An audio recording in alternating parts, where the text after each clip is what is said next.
Everyone, this is David for Inspiration Talk. Remember, this is where we talk about live issues and what's happening, and I try to bring topics that can build your lives up. So today I'll be talking about altars and idol worship. So without much of ado, let me first of all explain what is an altar. An altar is where divinity meets humanity. That's one of the expression of an altar. Another expression of an altar is a gate to the spiritual world. Another divination of an altar is a covenant. It's where covenants are made between men and gods. Another definition of an altar is where sacrifices is a place where sacrifices are made and you're able to connect or withdraw powers from the spiritual realm. So when I talk about an altar, as I've given several definitions, I will not explain too much about it, but I think I will take time. Mostly I will take time to expound on that. So what's the importance of an altar? Because most of the time you'll find that people's lives are controlled by altars. Either knowingly or unknowingly, your life is being controlled from a certain altar. It is controlled from a certain base, and if you don't know, maybe you can be controlled by a certain altar blindly. Because that's what happens with most of the people. When you're not able to connect or build your own altar, godly altar, you'll be controlled by another altar. Because you yourself, you can be there. You can be telling yourself, I'm not being controlled by any other altar. But remember, you have your parents and you have the parents that were before you. And maybe they worshipped a certain god. They did some issues, some form of rituals. Others, if they are right, they did the right thing, and maybe they are connected to the right altar. And you have to understand their godly altar, that is holy altar, and evil altars. And no human being will ever live without connecting to the spiritual reality or spiritual powers. And it's very hard. Either you know it or you don't know it. Because what happens or what rotates within your life depends with what altar controls you. Either family altars, either marine altars, either cemetery altars. You know, there are so many different types of altars that I'm going to mention here. But you have to identify what kind of an altar am I operating under, so that you can be able to move out, or you can be able to save yourself from the situation you are struggling in. Because I've come to realize so many people are struggling and I'm going through struggles of which there are altars operating in their lives. And because it is always very hard for someone to get this kind of information, I've decided to come up and talk about this. I have decided maybe I can tackle these one or two issues whereby if you realize and you hear about this, you'll be in a position of changing your scope. You'll be in a position of changing the way you've been moving. Maybe you've tried everything, you've tried visiting places and you've not been able to solve your issues. This is because there is an altar that is operating your life, and it depends whether it's a godly or it's a holy altar or is an evil altar. And if maybe for any chance your parents made an altar in your family and it was an evil altar, then maybe the things they used to do for that altar, when you're born or when you get mature, you're not in a position to do those things. Those altars must affect you. They must affect your life until the day you realize it is now, until the day you realize what kind of an altar was operating in my family line. And then from that point you start dealing with that altar. And let me tell you, in the spiritual world there are rules and regulations. And if there is something that God respect is a covenant, is altars that were made. Either it is an evil altar or is a holy altar. When you raise an altar, be it godly or evil, God respects that. And until you get a time, or it reached a time, you bring down that altar, that because you are the one who created that gate. So you have to woke up and bring down that, maybe it's an evil altar that has been operating in your life. When you bring that altar down and then you raise a godly altar, that's the time now the God will start operating in your life. But you can be praying, you can be fasting, you can be doing all what you are doing, but you, at the end of it all, you ask yourself, what is happening in my life? This is because there may be an altar that is operating in your family lineage, and you have not dealt with that altar. I have come across so many people talking about maybe slaughtering, doing what, maybe doing this and that. One thing that you have to know, when Jesus Christ died on the cross, the blood that he shed was enough to save everyone, and therefore there is no other blood that is supposed to be shed for it to save you. Those things that were used to be done in the Old Testament, if you read in the Exodus, if you read in Genesis, if you read in Deuteronomy, all that way to Joshua and all those books, they explain about the way you used to do sacrifices, and the way you used to do sacrifices to God, and the way you used to raise altars to God and sacrifice for Him. But when Jesus Christ came, He dies on the cross and He sheds His blood, representing and washing away all everything that was done at that time. And that's the reason as to why it's always said the old is gone and now the new has come. So you're supposed to understand that. So if anyone tries to tell you that you're supposed to slaughter this, or you're supposed to do this for you to be separated from certain things, or for your life to better, you're supposed to understand that you have started building an evil altar. So without much of ado, we have different type of altar. We have godly altars. These godly altars are where we connect to God, to the real God. I mean the real God, the holy God, the God who created heaven and earth, the God who gave His only Son, Jesus Christ, to come and save us. This is where we connect with Him, and through that altar we get blessings. We get blessings from that. Another thing, another altar that we have, I'll call the marine altars.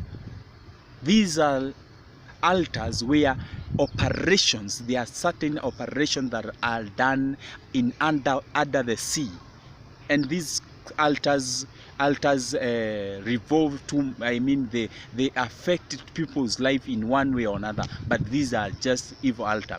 Another altar that I will talk about and I'll explore about this is called cemetery altars. Cemetery altars, these are altars that are connected with dead spirits, the spirits that were of our forefathers, the spirit of those people who departed long ago. These are the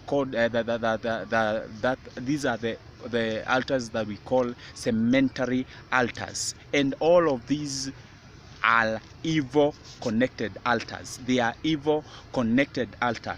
So it is always wise to understand what kind of an altar I'm dealing with, what kind of an altar is operating my life before you start dealing with it. Because I've seen so many people in people's life, people have been going about, you don't know what is ailing with your life, you don't know what to do with your life, you don't know what to tackle about your life, but there are certain altar that is operating in your life, and if you're not in a position of bringing that altar down, and then from there you build your own altar, then you take too much long before before your things changes, or before you had a problem. Maybe I'll come to explore about this, because there are so many types of altar and different classes of altars that are mentioned, and I'll come to expound more about this in make sure you follow up in my updates, the videos that I'm going to update later. I'll come to expound about this, but for today I wanted to first of all educate someone on how you can deal with, or you can do away with a certain altar. So how do you strengthen, because mostly I will be dealing, or I'll particularly major on this godly altar, I mean a holy altar. If you want to strengthen your holy altar, how do you strengthen that holy altar? It is through prayers. That is the number one key that you can strengthen your altar with. Another thing is the sacrifices. In form of sacrifices, I mean what the things that you feel that you want to give to God, to your God, and make sure that where you are giving those things is an holy altar. It is an altar connected to the Holy One.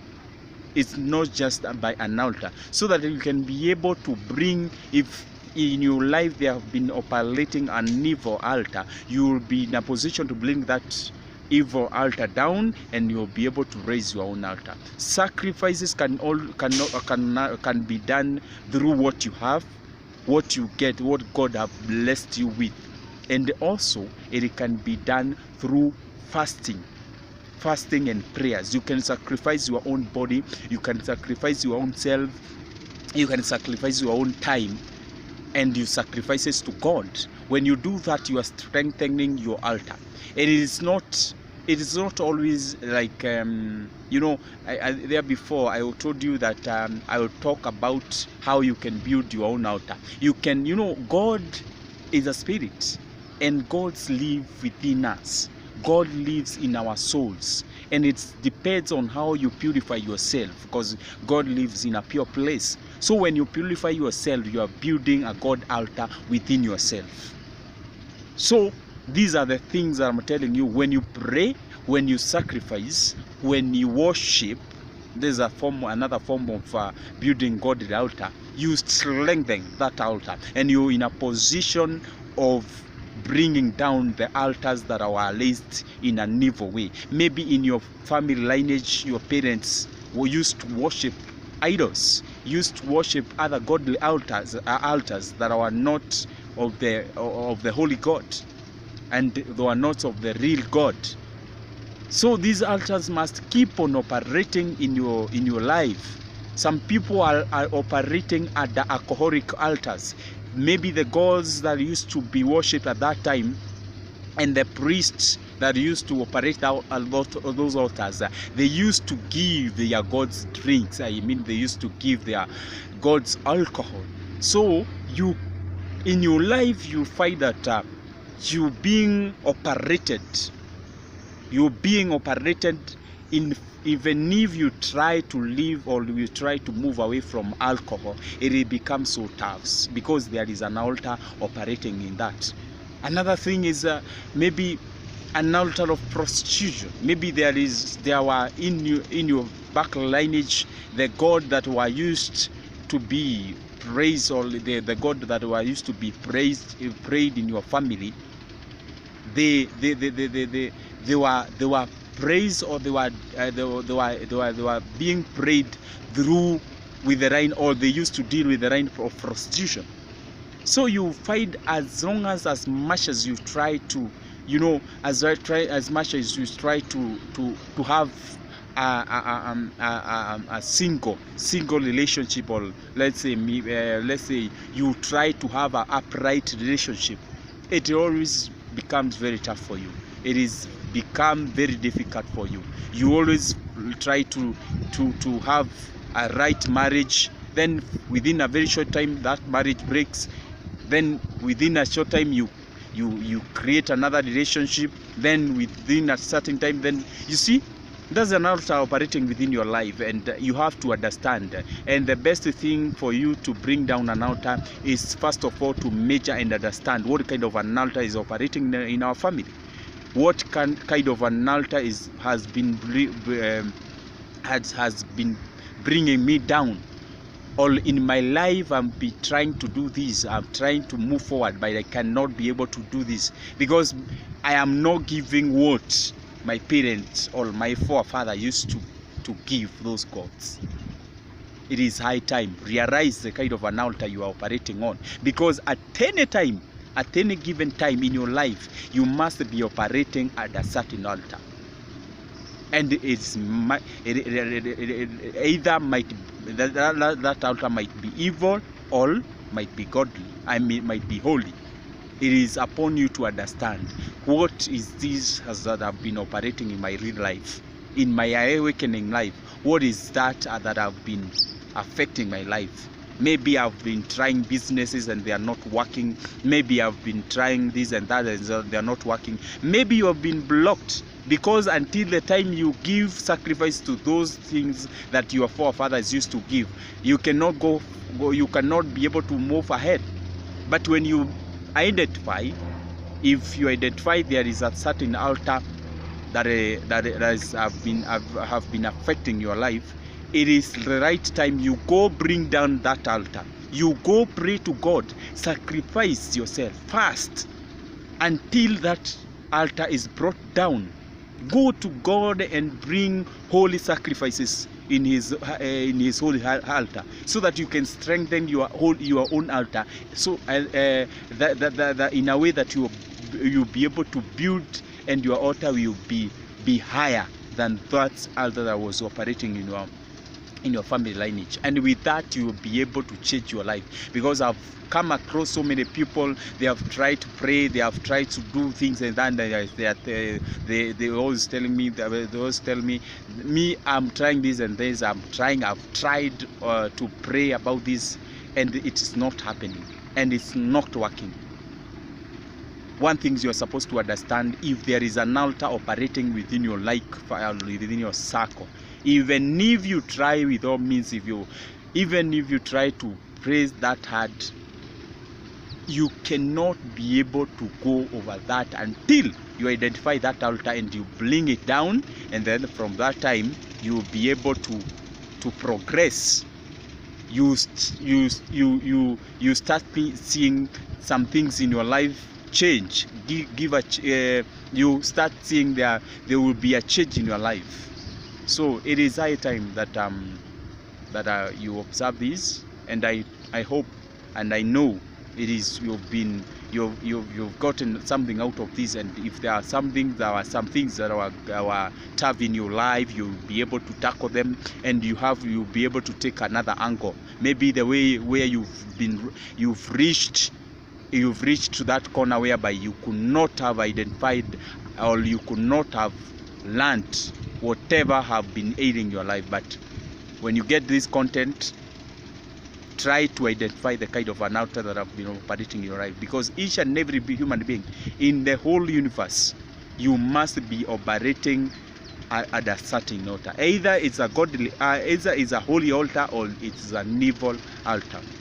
And with that, I hope I will keep updating you on more about this, and I will keep on bringing more on more nice topic about this, and maybe I'll be able to educate someone about this, and you'll be able to change your life. So remember to keep on following these channels, and I know God is going to bless you. Thank you very much, until we meet another time. Thank you.